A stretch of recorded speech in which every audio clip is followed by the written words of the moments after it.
is John Groves, coming to you from my home studio. For today's Bible talk, I'd like to return to the story of Jesus driving out the money changers and animal traders from the temple. How are we to interpret Jesus's actions? Pope Francis delivered an address a little over 4 years ago based on the Johannine text, in which he characterized Jesus's actions as symbolic and not violent. As he explained, Jesus is acting as a prophet, emphasizing spiritual ends. More specifically, Pope Francis stated, Jesus's attitude exhorts us to live our lives seeking not our own advantage and interests, but for the glory of God, who is love.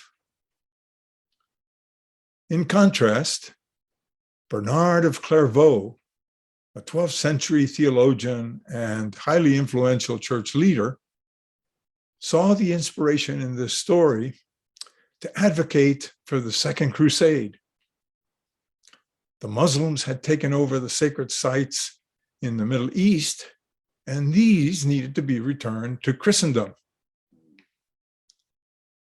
In his view, it is the same spirit that prompted Jesus to drive out the traders and money changers who had debased the worship of God.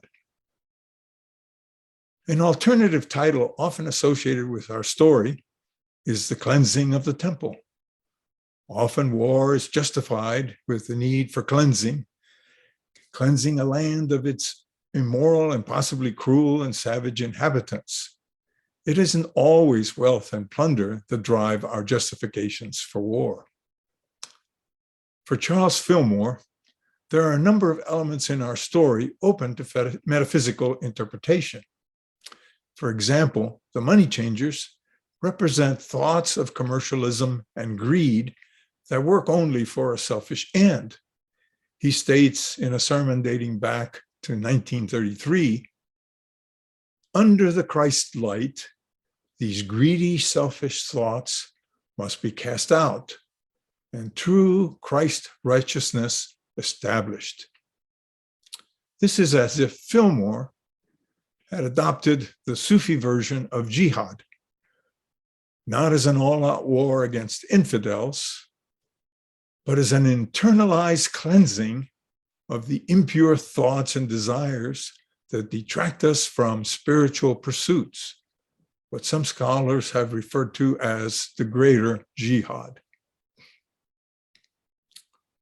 Perhaps we can look back in the aftermath of all the wars endured in the course of human history, asking whether abstaining from war and its violence, in essence, adopting a pacifist posture, will not supply us with a potentially more favorable outcome. In a more practical vein, I would like to have us focus on Jesus's eruption, this temple tantrum, as some have referred to it. How would we respond if our activities and operations were suddenly upended? Would we have occasion to question whether we merely want to go back to what we were doing? Or might we take a moment to ask whether what we were doing is what we should be doing? And might we even identify with the source of the disruption to ask whether the opportunity to examine what we were doing is in itself a blessing? There's much food for thought in these stories. Until next time.